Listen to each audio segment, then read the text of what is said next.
A very good morning to all of you. I am Dr. Ranjita and you all are welcome to Zumexa classes. आज के इस lecture में हम लोग पढ़ने जा रहे हैं MCQs ऑफ साइंस। तो आज ये कुछ जो मेरे सेट्स हैं उसमें हम लोग बिहार PCS 2022 एग्ज़ाम को डिस्कस कर रहे हैं। तो ये वाला पूरा सेट भी बिहार PCS के 2022 के एग्ज़ाम के साइंस रिलेटेड क्वेश्चंस के बारे में है। So let's start. अगर आपका कोई स्पेसिफिक सवाल है तो आप मुझे इस ईमेल एड्रेस पर मेल कर सकते हैं। ये मेरा इंस्टाग्राम हैंडल है, आप मुझे फॉलो कर सकते हैं। ये मेरे टेलीग्राम चैनल का लिंक है। इस टेलीग्राम चैनल पर आपको मेरे सभी लेक्चर्स के PDF मिल जाएंगे जिनको आप रिवीजन के लिए डाउनलोड कर सकते हो। अगर आप चाहते हैं मेरे बाकी के लेक्चर सीरीज़ को भी देखना तो उनके सबके लिंक्स भी आपको इसी टेलीग्राम चैनल पर शेयर कर दिए गए हैं। इस सेट का पहला सवाल आपकी स्क्रीन पर आपको नज़र आ रहा है। ख़ास बात यह है, बिहार PCS में पूछे गए सभी सवाल, जितने भी सवाल हैं, मुश्किल से 1-2% सवालों को छोड़कर सबके सब सवाल जो है NCERT से आए हैं। बहुत सारे सवाल जो है रिपीट मोड में पूछे गए हैं। काफ़ी सारे सवाल वो सवाल हैं जो कि हमने ऑलरेडी अपनी जो साइंस MCQ सीरीज़ है, जो मेरी रनिंग सीरीज़ है, उसमें मैं आपके साथ डिस्कस कर चुकी हूँ काफ़ी ज़्यादा डिटेल्स में। तो ओवरऑल अगर मुझे रेट करना हो बिहार PCS एग्ज़ाम को, तो साइंस एंड टेक्नोलॉजी पोर्शन की बात कर रही हूँ सिर्फ मैं अभी, तो it was a easy paper. Bihar PCS जो साइंस एंड टेक्नोलॉजी के क्वेश्चन पूछता है that are mostly easier ones. Okay, पहला सवाल जो आपकी स्क्रीन पर आपको दिखाई दे रहा है, इसमें आपसे पूछा जा रहा है which of the following waves are used to know the growth of foetus in the womb. मतलब जो वूम होता है, जो यूट्रस होता है, उसके अंदर जो फीटस को हम चेक करते हैं, उसको स्टडी करते हैं, उसको मेडिकल डायग्नोसिस के लिए जब चेक किया जाता है तो वो कौन सी वेव्स को यूज़ किया जाता है? एक्सरेज को, माइक्रोवेव्स को, अल्ट्रासोनिक वेव्स को, अल्ट्रा वायलेट रेज को, या कोई भी नहीं है इसमें से, या एक से ज़्यादा रेज है? बताइए। बहुत आसान सवाल, बताइए। X rays, microwaves, ultrasonic waves, ultra violet rays, या मोर देन और या none of the above. Bihar PCS की एक बड़ी खास बात है कि ये 5 ऑप्शन देता है आपको। जैसे UPSC और बाकी के स्टेट PCS आपको 4 ऑप्शन देता है, ये आपको 5वां ऑप्शन भी देता है जिसमें लिखा होता है नन ऑफ द अबव या more than one of the above. तो ये आपका डिफिकल्टी लेवल को थोड़ा सा ट्वीक ज़रूर कर देता है, क्योंकि जब मोर than one of the above होता है तो आपको थोड़ा सा डिफिकल्टी लेवल बढ़ जाता है। सवाल आसान होते हैं क्योंकि सवाल का स्टेटमेंट बहुत आसान होता है, इसलिए सवालों का डिफ़िकल्टी लेवल कम रहता है ओवरऑल, बट ऑप्शंस जो है थोड़ा सा कंफ्यूजिंग होता है। बताइए, ये सवाल तो सीधा एक है। तो अगर हम बात करते हैं, इस सवाल को समझने से पहले आपको एक बात बहुत अच्छे से समझ लेनी पड़ेगी, जो आपको एक्सप्लेनेशन में भी मिलेगी। आपको साउंड वेव्स और लाइट वेव्स जो होती हैं, 2 तरीके की वेव्स हैं जिनको हम स्टडी कर रहे हैं, light waves and sound waves. और भी तरीके की वेव्स होते हैं, बट अभी हम फोकस कर रहे हैं 2 चीज़ों पर, sound waves and light waves. अब जो जिस चीज़ की बात हो रही है, इमेजिंग की बात है, मतलब यूट्रस के अंदर जो फीटस है उसको हमको चेक करना है। तो यहाँ पे कौन सी वेव्स को हम यूज़ कर रहे हैं? यहाँ पे हम साउंड वेव्स को यूज़ कर रहे हैं। साउंड वेव्स की क्या प्रॉपर्टी है? साउंड वेव्स प्रोपोगेट करेंगी, जो भी चीज़ें उससे टकरा के लौटेंगी, तो उस तरीके से हम इमेजिंग कर पाते हैं, राइट। तो इसमें हम क्या यूज़ कर रहे हैं? Ultrasound is a very very common word, तो अल्ट्रासोनिक वेव्स इसमें हम यूज़ कर रहे हैं। इसको आप देखिए, अगर हम साउंड वेव्स की फ्रीक्वेंसी को प्लॉट किया गया, देखिए ये जो होती है 20 हर्ट्ज से लेके 20 किलो हर्ट्ज तक की जो होती है अकाउस्टिक रेंज होती है, मतलब ये वो रेंज है जिसमें कि ह्यूमन सुन सकते हैं। इसमें भी देखिए यही दिखाया गया है, 20 हर्ट्ज से लेके रफली 20 हर्ट्ज से लेके 20 किलो हर्ट्ज तक का जो फ्रीक्वेंसी है उसमें जो है ह्यूमन बींग सुन सकते हैं। उसके नीचे का भी नहीं हम सुन सकते, उसके ऊपर का भी हम नहीं सुन सकते हैं। उससे नीचे का वेव्स जो है उससे नीचे का कुछ सुन सकती है, बैट जो है उसके ऊपर का सुन सकते हैं। मेडिकल जो अल्ट्रासाउंड है वो इस रेंज में होता है, हाइपरसोनिक रेंज में चला जाता है। तो ये देखिए, low bass, infrasonic, ultrasonic, acoustic range है ये। उसके नीचे वाली जो फ्रीक्वेंसी होगी उसको इंफ्रासोनिक कहा जाएगा, उसके ऊपर वाली जो फ्रीक्वेंसी होगी उसको अल्ट्रासाउंड कहा जाएगा। तो अल्ट्रासाउंड वाली वेव्स जो है यहीं पर फॉल करती है। इसमें आपको आपकी अंडरस्टैंडिंग के लिए मैंने PDF में कुछ चीज़ें और अटैच कर दी हैं। इंफ्रासोनिक वेव्स जिसको हम इंफ्रासाउंड कहते हैं, जो अल्ट्रासोनिक वेव्स जिसको हम अल्ट्रासाउंड कहते हैं, उनकी क्या क्या उनका यूज़ है वो इसमें बताया गया है। जो 20 हर्ट्ज से लेके बिलो की फ्रीक्वेंसी है उसको हम कहाँ कहाँ पर यूज़ करते हैं ये इसमें दिखाया गया, ये हमको सुनाई नहीं देती है। अल्ट्रासोनिक जो वेव्स है, जो 20,000 हर्ट्ज से ऊपर की जो फ्रीक्वेंसी है वो हमारे मेडिकल डायग्नोसिस में यूज़ की जाती है। साथ में एक चीज़ और दिखाई दी गई है, साउंड वेव्स और लाइट वेव्स के बीच में क्या डिफरेंस होता है। अगर आप लाइट वेव और साउंड वेव के बीच में डिफरेंस सोचने की कोशिश करते हैं तो एक बहुत ही खास डिफरेंस क्या है? खास डिफरेंस ये है कि साउंड वेव्स को हमेशा मीडियम चाहिए प्रोपोगेट करने के लिए, लाइट वेव्स जो है उसके अंदर मीडियम की ज़रूरत नहीं है। तो देख लीजिए, स्टार्स जो हैं, बहुत दूर दूर जो स्टार्स हैं उनकी लाइट हमको दिखाई देती है, बट उनमें से क्या साउंड आ रही है वो हमको नहीं सुनाई देती, क्योंकि बीच में वैक्यूम आ जाता है, तो वो साउंड वेव प्रोपोगेट नहीं कर पाती हैं हमारे तक। अगर कोई बहुत किसी मीडियम को क्रॉस करके बहुत फीबल टाइप की अगर कोई साउंड वेव्स आ रही है, उसके लिए रिसर्च जारी है, उसको सुनने की कोशिश की जाती है, क्लेम किया जाता है, राइट। वेव्स एक्चुअली क्या है, साउंड वेव और लाइट वेव दोनों की अगर आप बात करते हो तो दोनों ही तरीके की वेव्स क्या है।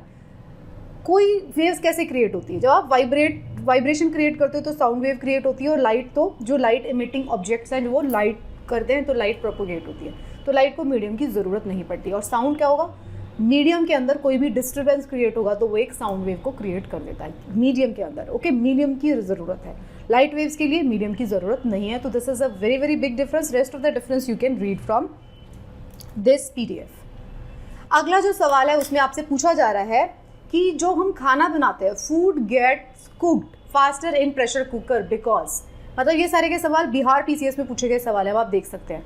प्रेशर कुकर के अंदर फूड जल्दी क्यों कुक हो जाता है, तो पहला कारण क्या दिया गया, water starts boiling at low temperature due to high pressure. तो क्या होता है, हाई प्रेशर की वजह से क्या हो रहा है, लो टेम्परेचर पे वाटर बॉयल होना शुरू हो जाता है। दूसरा दिया गया है, वाटर जो है हाई टेम्परेचर पे बॉयल होता है due to high pressure, water boil at low temperature due to low pressure, water start boiling at high temperature due to low pressure. देखो दो तो हटा दो, ये लो प्रेशर वाले तो हटा दो ऑप्शंस, ये तो बिल्कुल ही गलत, ठीक है। इसका जवाब जो होगा एक ही होगा, तो ये भी ऑप्शन हटा दो। तो इन दोनों में से बताओ, प्रेशर कुकर है ना, हाई प्रेशर क्रिएट कर रहा है, प्रेशर कुकर ही है, नाम ही उसका प्रेशर कुकर है, हाई प्रेशर क्रिएट कर रहा है। हाई प्रेशर जो है, अब आपने ये बहुत ही बेसिक है साइंस का, जिसको हमने NCERT में भी पढ़ा है। प्रेशर टेम्परेचर, उसका डिफरेंस को हमने देखा था। जितना आप प्रेशर बढ़ाते जाएंगे, प्रेशर बढ़ाने से क्या होगा, प्रेशर बढ़ाने से होगा मॉलिक्यूल्स जो होंगे उस पर्टिकुलर सब्सटेंस जिसके ऊपर भी आप प्रेशर डालोगे, उसके मॉलिक्यूल्स जो होंगे पास आ जाएंगे। This concept I have explain to you so many times. अगर आप देख लीजिए, कोई भी ऐसा चेम्बर है, मान लीजिए उसके अंदर यहाँ पे कोई भी चीज़ है, मान लीजिए एयर है, फॉर एग्जाम्पल एयर है।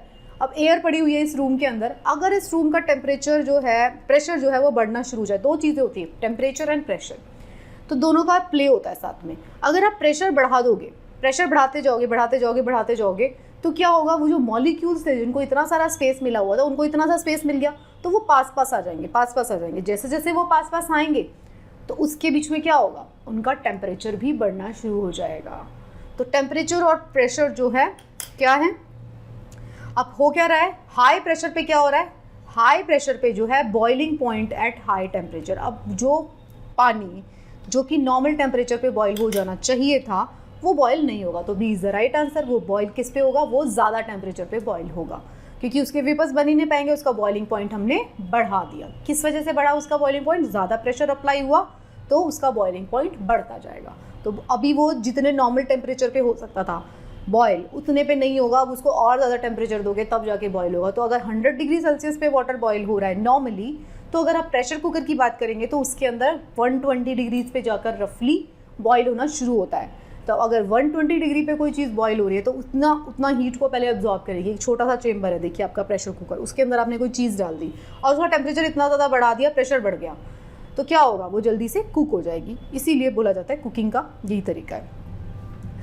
अगला सवाल आपकी स्क्रीन पर दिखाई दे रहा है, इसमें आपसे पूछा जा रहा है, if the door of a refrigerator are left open for few hours then the room temperature will.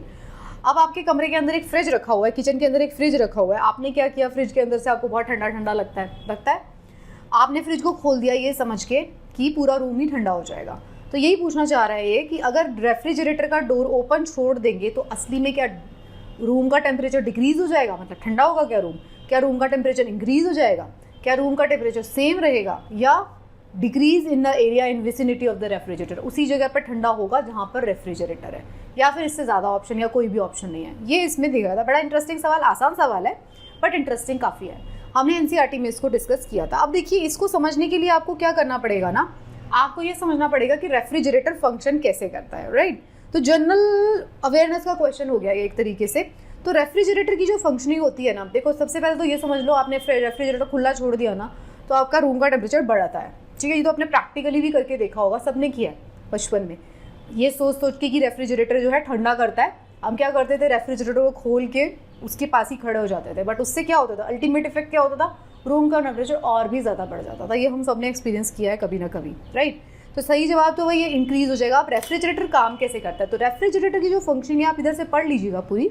Refrigerator जो फंक्शन करता है वो कैसे करता है, जो उसके अंदर की एयर है उसको वो ठंडा करेगा, और जो हीट है उस चेम्बर के अंदर, जो हीट है, जितना बड़ा रेफ्रिजरेशन का काम कर रहा है, जो वॉल्यूम है उस स्पेस जो है उसको क्या करेगा, उसको ठंडा कर देगा, और उसकी जो हीट होगी उसको निकाल के डेसिपेट कर देगा कॉइल्स के थ्रू बाहर वाले रूम के अंदर, जो भी एटमॉस्फेयर है बाहर। अब आप देखिए, आपने देखा होगा कि जो रेफ्रिजरेटर को पीछे वाला, जो सबसे पीछे वाला पोर्शन होता है उसमें कॉइल्स होती है। पुराने रेफ्रिजरेटर में हमको दिखाई देती थी वो कॉइल्स, नए रेफ्रिजरेटर में उसको कवर कर दिया जाता है, मॉडर्न टेक्नोलॉजी। बट पुराने रेफ्रिजरेटर आप सबने देखे हैं, उसके अंदर कॉइल्स का वो सिस्टम होता था। वो कॉइल्स किस लिए होती थी, अंदर का टेम्परेचर कूल होता था और उन कॉइल्स के जरिए हीट जो है बाहर निकल जाती थी। ठीक है, ये काम था। अब आपने रेफ्रिजरेटर को खोल दिया, अब रेफ्रिजरेटर को खुलते ही क्या होगा, सडनली आपको थोड़ा सा ठंडा महसूस होगा, बट वो फिर कुछ मोमेंट्स के लिए है, वो सिर्फ अंदर की हवा बाहर आई। लेकिन अब क्या हो रहा है, रूम की अंदर गर्म हवा जो है वो भी रेफ्रिजरेटर के अंदर एंटर करने की कोशिश करेगी। ये रेफ्रिजरेटर है अगर, तो वो उसके अंदर एंट्री करने की कोशिश करेगी रूम की एयर।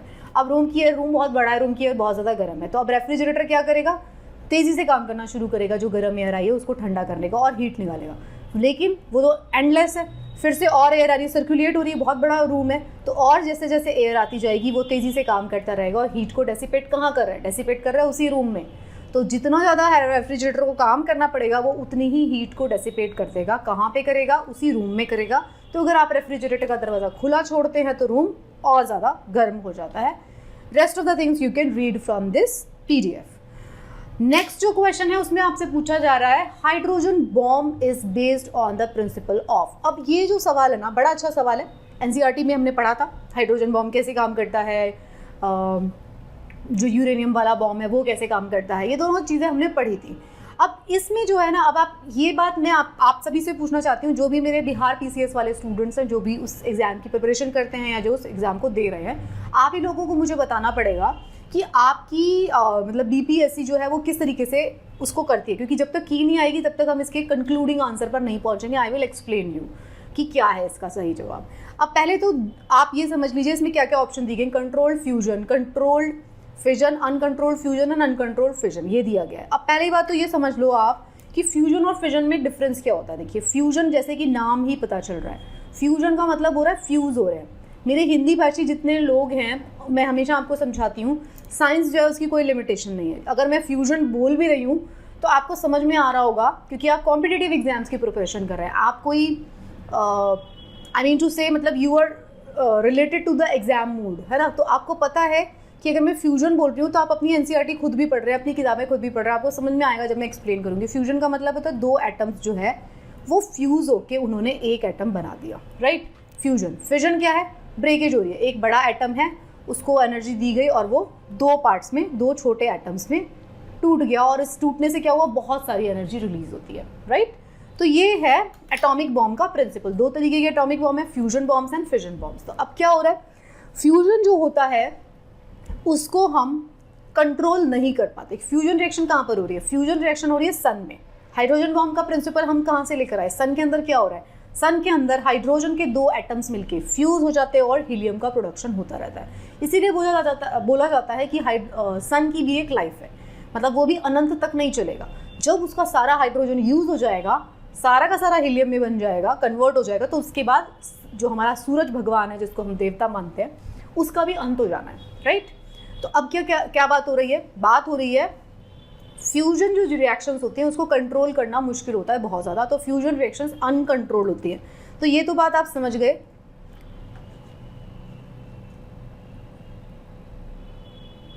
तो ये चीज़ तो आप समझ गए हैं कि फ्यूजन जो है अनकंट्रोल्ड रिएक्शन है, ये वाला तो आएगा, अनकंट्रोल्ड फ्यूजन तो राइट है, ये तो है ही। साथ में अब अनकंट्रोल्ड जो फ्यूजन रिएक्शन है उसको शुरू करने के लिए भी हमको एनर्जी की ज़रूरत पड़ती है। तो अगर आप हाइड्रोजन बॉम्ब की वर्किंग देखेंगे तो जो फ्यूजन रिएक्शन है उसको बहुत सारी एनर्जी देनी पड़ेगी, तभी जाके वो दो एटम्स कंबाइन होंगे, अदरवाइज वो कंबाइन नहीं होंगे। दो एटम्स हैं, सबकी अलग अलग एंटिटी पड़ी है, हाइड्रोजन एक अलग दूसरा अलग, वो क्यों हीलियम बनेगा, दोनों फ्यूज़ कैसे होंगे। तो उनको फ्यूज़ कराने के लिए बहुत सारी एनर्जी देनी पड़ेगी। अब वो इतनी सारी एनर्जी कैसे आएगी, एक ही मतलब एक क्विक रिएक्शन में चाहिए, बॉम्ब है ना, डाला और आपको तुरंत चाहिए उसका इफेक्ट, तो वो इतनी सारी एनर्जी कैसे जनरेट होगी, वो इतनी सारी एनर्जी जनरेट होगी कहाँ से, कंट्रोल्ड फिजन रिएक्शन से। कंट्रोल्ड फिजन रिएक्शन जो कि हमारे यूरेनियम या कोई और एटॉमिक सब्सटेंस को डाल के हम यूज़ करेंगे। तो पहले होगा उसका कंट्रोल्ड फिजन, जिससे बहुत सारी एनर्जी निकलेगी और वो फिजन क्या करेगा, लेटर ऑन 2 हाइड्रोजन एटम को फ्यूज करके हीलियम बना देगा। ये हम क्यों कर रहे हैं, कंट्रोल्ड फिजन रिएक्शन क्यों कर रहे हैं, ये भी एटॉमिक बॉम्ब है। कंट्रोल्ड फिजन रिएक्शन वाला एटॉमिक बॉम्ब हमको क्यों चाहिए, ताकि इतनी सारी एनर्जी निकल सके जो कि 2 एटम्स को फ्यूज कर दे और फिर उसके बाद जो एनर्जी निकलेगी फिर तो चेन रिएक्शन शुरू हो जाएगी। वो एक हाइड्रोजन बॉम्ब का प्रिंसिपल है। सो अकॉर्डिंग टू मी इसका जवाब होना चाहिए E, more than one of the above. But अब आपको देखना पड़ेगा कि आपका बीपीएससी इस सवाल को क्या की देती है, वो किसको क्या मानती है, सिर्फ अनकंट्रोल्ड फ्यूजन रिएक्शन मानती है। बेसिकली तो अनकंट्रोल्ड फ्यूजन रिएक्शन ही हो रही है हाइड्रोजन बॉम्ब में, लेकिन उस अनकंट्रोल्ड फ्यूजन रिएक्शन को शुरू करने के लिए हमको एक कंट्रोल्ड फिजन भी करना पड़ रहा है। Okay, so from my side answer would be this, more than one of the above will be the answer. आप चेक कर सकते हैं लास्ट में जो है आपका बीपीएससी क्या की रिलीज करता है, राइट। एक्सप्लेनेशन में भी आप यही पढ़ सकते हैं, यही सब लिखा हुआ है। आखिरी सवाल जो है इस सेट का, आखिरी सवाल ही होगा मोस्टली। ये जो सवाल है इसमें आपसे पूछा जा रहा है, बहुत आसान सवाल, बहुत बार हम इसको डिस्कस कर चुके हैं, तरह से रिपीट क्वेश्चन है, right. Which of the following is not correctly matched, कौन सा करेक्टली मैच नहीं है। वोल्ट मीटर जो है पोटेंशियल डिफरेंस मेजर करता है, रटा हुआ होगा आपने, मतलब आई बिलीव दैट जो लोग भी प्रिपरेशन कर रहे हैं उसमें से 100 के 100% लोग जो है इस सवाल को सही करेंगे। अमीटर जो होता है इलेक्ट्रिक करंट को मेजर करता है, पोटेंशियोमीटर जो होता है इलेक्ट्रोमोटिव फोर्स को मेजर करता है, गैल्वेनोमीटर जो होता है वो इलेक्ट्रिक रेजिस्टेंस को मेजर करता है, और none of the above, more than one of the above. कौन सा इनकरेक्ट है ये बताना है। तो अब आपको सीधा सीधा समझ में आ रहा है, गैल्वेनोमीटर आप रट के बैठे हैं, वो भी क्या करता है, देखो अमीटर क्या करता है, अमीटर और गैल्वेनोमीटर के बीच में डिफरेंस क्या होता है। अमीटर करता है इलेक्ट्रिक जो सर्किट बना हुआ है उसके अंदर से करंट को मेजर कर रहा है, दैट इज अमीटर। गैल्वेनोमीटर क्या कर रहा है, वो भी इलेक्ट्रिक करंट को मेजर कर रहा है, लेकिन वो सर्किट को छोड़ के किसी भी और बॉडी के अंदर, किसी भी और चीज़ के अंदर इलेक्ट्रिक करंट है, छोटा सा भी इलेक्ट्रिक करंट अगर होगा ना तो भी गैल्वेनोमीटर उसको डिटेक्ट कर लेता है, उसकी नीडल ऐसे डिफ्लेक्ट कर जाएगी। तो गैल्वेनोमीटर और एमीटर दोनों के दोनों इलेक्ट्रिक करंट को मेजर करते हैं। एमीटर करता है किसमें, इलेक्ट्रिक सर्किट के अंदर। गैल्वेनोमीटर क्या करता है, आउटसाइड इलेक्ट्रिक सर्किट को भी करंट को मेजर कर लेता है। स्लाइटेस्ट अमाउंट ऑफ करंट भी कौन मेजर कर लेगा, गैल्वेनोमीटर। वोल्ट मीटर आपको पता है पोटेंशियल डिफरेंस को मेजर कर रहा है, पोटेंशियोमीटर जो होता है इलेक्ट्रोमोटिव फोर्स को मेजर कर रहा है। देखो ये सारे के सारे फिजिक्स के क्वेश्चंस हैं। हमने जो है इसको फिजिक्स की, जब हम एनसीईआरटी के फिजिक्स वाले चैप्टर्स पढ़ रहे थे तो हमने इसको डिस्कस भी किया था। इसके लिए मैं आपको हमेशा बताती हूँ कि ये कुछ चीज़ें हैं, इसको तो आपको रट लो। बहुत ज़्यादा अगर आपको समझ में भी नहीं आ रहा ना कॉन्सेप्ट, ये उन स्टूडेंट्स के लिए जिन्होंने आर्ट्स वाले सब्जेक्ट्स लेके पढ़ाई की है, तो अगर आपको बहुत ज़्यादा इस टॉपिक को समझ में भी नहीं आता तो भी आप प्लीज़ उसको याद भी ज़रूर कर लो। आपको ये एकदम से क्विक आपको आंसर देना होता है, क्योंकि होता क्या है आपके एग्जाम में पेपर इतना लंबा होता है कि आप बहुत ज़्यादा सोच नहीं सकते हो, तो आपको कुछ चीज़ें जो हैं वो क्विकली लर्न होनी चाहिए, तो उसी में से एक है। Rest of the things you can read from the explanation. Okay, इस सेट में 6 सवाल लिए गए हैं, तो इस सेट का आखिरी सवाल जो है वो है बहुत आसान सवाल, again mass number of a nucleus. Mass number क्या होता है, मास नंबर किसको कहा जाता है, 2 चीज़ें होती थी, एटॉमिक नंबर, एनसीईआरटी का सवाल हम 1000 बार इसको डिस्कस कर चुके हैं। Mass number and atomic number, mass number and atomic number. तो एटॉमिक नंबर क्या होता था, number of protons. Mass number क्या होता था, प्रोटॉन्स प्लस न्यूट्रॉन्स का नंबर। तो मास नंबर क्या है, sum of the number of neutrons and protons. तो बहुत ही आसान सवाल, केमिस्ट्री के चैप्टर से सवाल है, क्लास 8 के केमिस्ट्री चैप्टर से सवाल है, ये बहुत आसान। तो इसी तरीके के सवाल जो हैं आप देख सकते हैं पूछे जा रहे हैं आपके बिहार पीसीएस एग्जाम में। आप ये मत सोचिएगा कि बहुत आसान सवाल है, बहुत आसान सिर्फ उसके लिए है जिसने एनसीईआरटी को पढ़ लिया। जिसने एनसीईआरटी को पढ़ा है, जिसने इसकी एक्सप्लेनेशन पढ़ ली है, उसके लिए केक वॉक है, बहुत आसान सवाल है। यही मैं आपको हमेशा कहती हूँ, यूपीएससी के जो साइंस एंड टेक्नोलॉजी के क्वेश्चन होते हैं उनका डिफिकल्टी लेवल बहुत हाई होता है, बट स्टेट पीसीएस, चाहे बिहार पीसीएस है, चाहे यूपी पीसीएस है, चाहे राजस्थान पीसीएस है, एमपी पीसीएस है, हरियाणा पीसीएस है, मतलब और जितने भी पीसीएस है, तमिलनाडु पीसीएस, ये सब के सब कौन कैसे सवाल पूछते हैं, ये रिलेटिवली इजी क्वेश्चंस पूछते हैं, एनसीईआरटी बेस्ड क्वेश्चन पूछते हैं। सो आई होप आपको ये सेट सॉल्व करके मज़ा आया होगा, आपकी बहुत सारी लर्निंग भी हुई होगी, साथ में आपको ये भी समझ में आया होगा कि आपको ये सेट सॉल्व करने के बाद कॉन्फिडेंस भी नज़र आया होगा। और ऐसा नहीं है कि सिर्फ 4-5 सवाल हैं, आप देखिए ये सेट जो है हमारे 3-4 दिन तक चलने वाले हैं, मतलब कम से कम 20-25 कुछ क्वेश्चन, 25 से 30 क्वेश्चन के बीच में जो है Bihar PCS science and technology से सवाल पूछा करता है। तो thank you so much, keep watching. अगर आपको पसंद आ रहा है तो बाकी फ्रेंड्स को भी बताएं आप अपने इस चैनल के बारे में, and subscribe the channel, and best of luck for your preparation.